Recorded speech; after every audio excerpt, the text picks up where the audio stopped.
Apalagi yang berpikirnya udah deh gue stay dalam pernikahan ini demi anak gue. Terus pas udah gede, pas anaknya udah gede, misalnya anaknya masih kecil gitu ya, 2 tahun, 3 tahun, ada sih kayak gitu juga. Anaknya masih kecil, anak gue masih kecil, gue gak rela. Kayak gue pergi aja ditanyain kok udah 2 hari gak pulang misalnya gitu, masih nikah. Terus udah gitu, pas udah belasan tahun kemudian, orang tuanya bilang ke anaknya, kita ini masih dalam pernikahan karena kamu. Jadi anak itu gimana rasanya coba? Malah terbebani ya jadinya. Iya kan, malah kayak sakit hati, hancur. Gue penyebab keluarga ini rusak ternyata. Padahal ngapain gue dilahirin? Gue juga gak mau jadi anak lo dan lahir. Tau gitu gimana? Aduh. Gue pernah ngobrol sama teman-teman gue bilang, lu tahu nggak, ketika hal-hal seperti yang tadi kita obrolin itu, gue bilang, lu tahu nggak, ketika anak itu nanti ngomong sama lu, kan bukan saya yang minta dilahirkan, gitu. Lo kan jawab apa?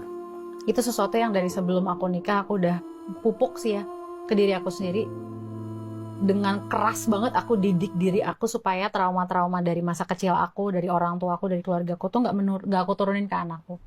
Karena aku udah punya bayangan-bayangan kayak gini gitu. Aku nggak mau anakku ngalamin segala macam getah-getah yang mestinya nggak kena ke dia, tapi kena ke dia, lalu dia ngerasa ya hubungan gue sama ibu gue disfungsional. Wah, aku paling mencegah itu. Jadi anak yang merasa bahagia sama orang tuanya atau anak yang merasa nggak bahagia sama orang tuanya, itu sumber penyebabnya sebenarnya si ortu. Kadang kita ngeliat kan kayak, iya anaknya pinter ya, enak banget gak sih punya anak kayak anak lo?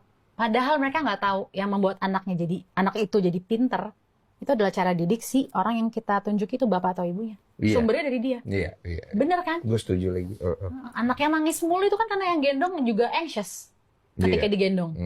Kalau yang gendong nganteng, tenang, bisa menguasai dirinya, pasti yang digendong juga bayinya lama-lama kayak gue gak perlu nangis juga gak apa-apa. Gue setuju lagi. Gue gak pernah menemukan orang tua yang tidak disiplin masalah adab dan sopan santun. Anaknya punya kebiasaan adab sopan santun yang jelek.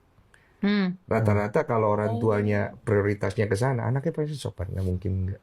Jadi gue ngerasa bahwa edukasi yang kita berikan kepada anak kita itu sangat menentukan nanti kehidupan kita di masa tua sebagai orang tua. Yes. Dan pengennya kan kita goalnya punya anak yang ketika mereka udah nggak kita biayain hidupnya, mereka tiap kali waktu kosong, tiap kali free, maunya pulang ke kita karena mereka nyaman.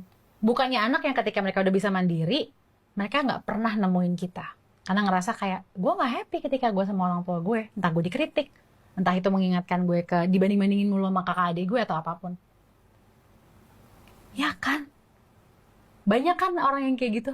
Tiap kumpul keluarga datangnya cuma pas lebaran doang, kumpul keluarga lainnya nggak mau datang, dan kita semua sekeluarga tuh udah tahu dia nggak mau datang karena dia punya masalah sama orang tuanya, kayak gitu kira-kira. Iya, ngerti lagi. Itu kan jadi orang tuanya kayak gue tuh salah selama ini ya, kan nggak mau sampai telat di umur segitu baru sadar kan. Iya lagi.